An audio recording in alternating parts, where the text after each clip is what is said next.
नमस्ते, स्वागत है आपका। मैं हूँ शिव मिश्रा।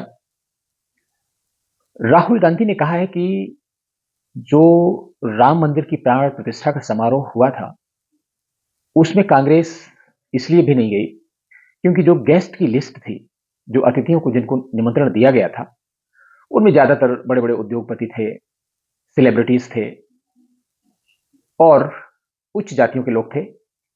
उसमें गरीबों का प्रतिनिधित्व नहीं था और ऐसे लोगों का प्रतिनिधित्व नहीं था, ओबीसी को बिलॉन्ग करते हों, दलित को बिलॉन्ग करते हों। इसलिए मैं भी नहीं गया और कांग्रेस ने इसे अटेंड करना उचित नहीं समझा। आप समझ सकते हैं कि जो राम मंदिर की प्राण प्रतिष्ठा हो रही है, उसमें सेलिब्रिटीज तो हो सकते हैं, इंडस्ट्रियलिस्ट तो हो सकते हैं, क्योंकि जो गेस्ट लिस्ट बनाई जाती है, उसकी अपनी इंडेक्सिंग होती है, उसकी अपनी क्राइटेरिया होती है। और जब भी कभी इस तरह का कोई शो होता है, कोई पहली शुरुआत होती है, तो कहा भी जाता है कि गणमान्य अतिथियों को बुलाते हैं।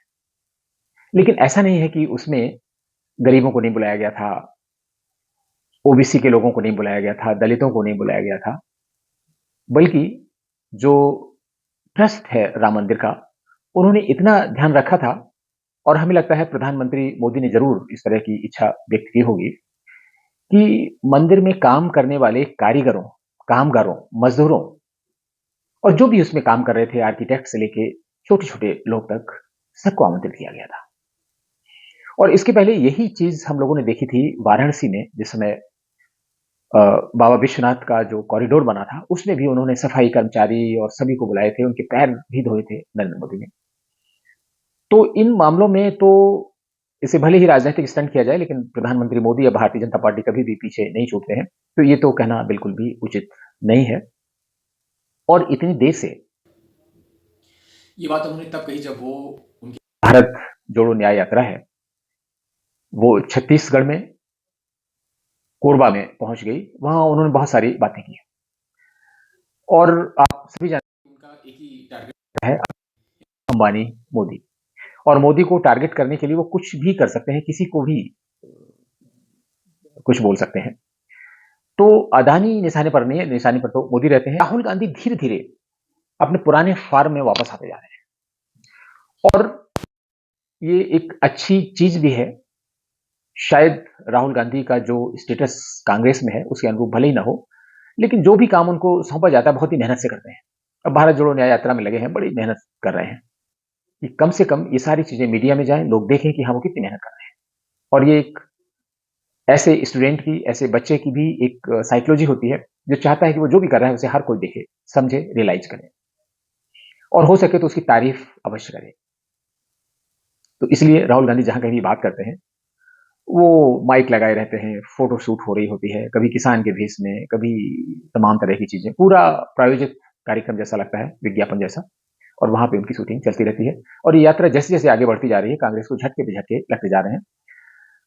जब नॉर्थ ईस्ट से चले और पश्चिम बंगाल में गए, उसी समय ममता का साथ छूट गया। ये सभी ऐसी चीजें हैं जो आप सबको मालूम है।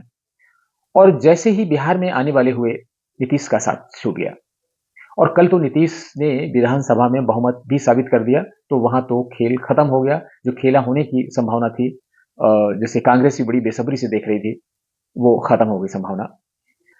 और ये भी सही बात है कि ममता बनर्जी से और अरविंद केजरीवाल से कांग्रेस कोई गठबंधन करना भी नहीं चाहती थी, क्योंकि उसमें उनके इंटरेस्ट ज्यादा क्लैश करते हैं। जैसे पश्चिम बंगाल में ममता उनको ज्यादा सीटें नहीं देती और कांग्रेस फिर क्या करती। इसी तरीके से पंजाब में आम आदमी पार्टी उनको सीटें देने की इच्छुक नहीं है, लेकिन ऐसी जगह जहां पर आम आदमी की कोई प्रेजेंस नहीं है, वह कांग्रेस से सीटें जरूर लेना चाहती है, जैसे गुजरात, छत्तीसगढ़, मध्य प्रदेश, राजस्थान।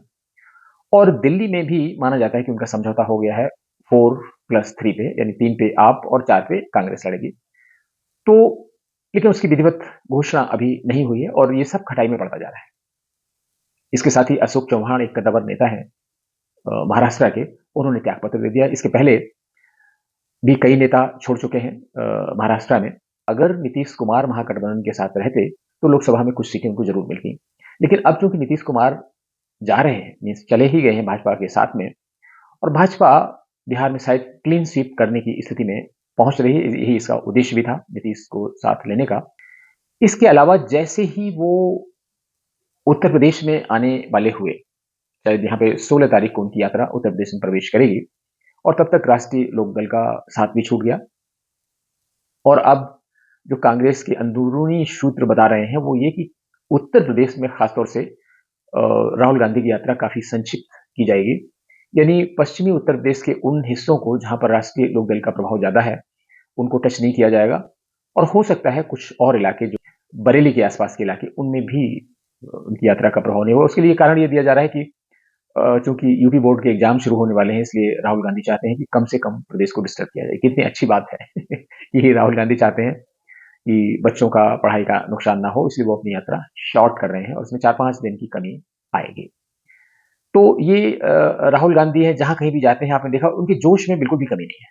और इसलिए अगर देखा जाए तो जो सनातन संस्कृति में बहुत सारे ऐसी चीजें होती हैं जिनमें कहा जाता है कि आप जो काम करें मेहनत से करें, कर्मण्येवाधिकारस्ते मा फलेषु कदाचन, वो बड़ी शिद्दत से लगे हुए हैं, बहुत मेहनत से काम कर रहे हैं। क्या होगा, क्या अंजाम होगा, क्या मिलने जा रहा है, इसकी चिंता उन्हें नहीं है और उनके चेहरे पर चिंता दिखाई भी नहीं पड़ती है।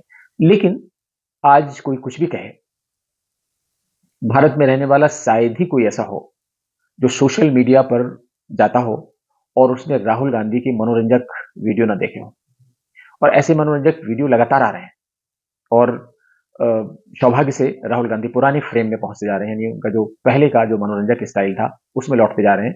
और उनकी जो जब चीजें लिखी हुई नहीं होती हैं तो फिर उनकी चीजें और ज्यादा मनोरंजक हो जाती हैं।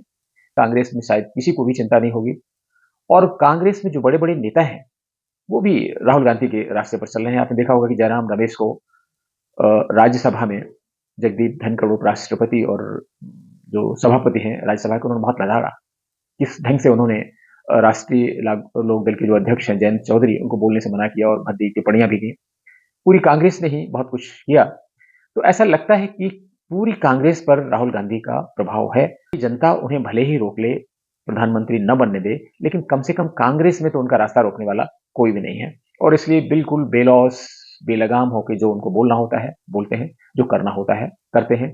एक से एक कंट्रोवर्सी खड़ी होती है, कभी कुत्ते को बिस्कुट खिलाने को लेकर, कभी कुछ करने को लेकर। तो ये यात्रा भारत जोड़ो न्याय यात्रा से कहीं ज्यादा मनोरंजक यात्रा बनती जा रही है। और जो घटनाएं महाराष्ट्र में हुई, जो घटना उत्तर प्रदेश में हुई, इसका क्या संज्ञान राहुल ने लिया, क्या इसका फाइनल कांग्रेस करेगी, इससे किसी को अभी कुछ मतलब नहीं। और सारे लोग, जितना भी मीडिया है, विपक्ष का मीडिया मीन्स अदर देन गोदी मीडिया कहा जाता है जो मोदी के फेवर की बातें करते हैं, तो अदर देन गोदी मीडिया है वो भी ये मान कर चल रहा है कि अब लड़ाई खत्म हो चुकी है और कांग्रेस नीति जो इंडी गठबंधन है वो लड़ाई के पहले ही हार चुका है। इसके बाद भी पता नहीं कांग्रेस को ये बात मालूम हो पाई है नहीं हो पाई है, और क्या सुधारात्मक कदम उठाए जाएं, इस पर कुछ किया जा रहा है नहीं किया जा रहा, किसी को कुछ नहीं पता है। और वो जैसे जैसे उनकी यात्रा आगे बढ़ती जाएगी आपको बहुत सारे एपिसोड मनोरंजक मिलते जाएंगे। तो फिर किसी मुद्दे पर आपसे बात होगी, तब तक के लिए नमस्कार।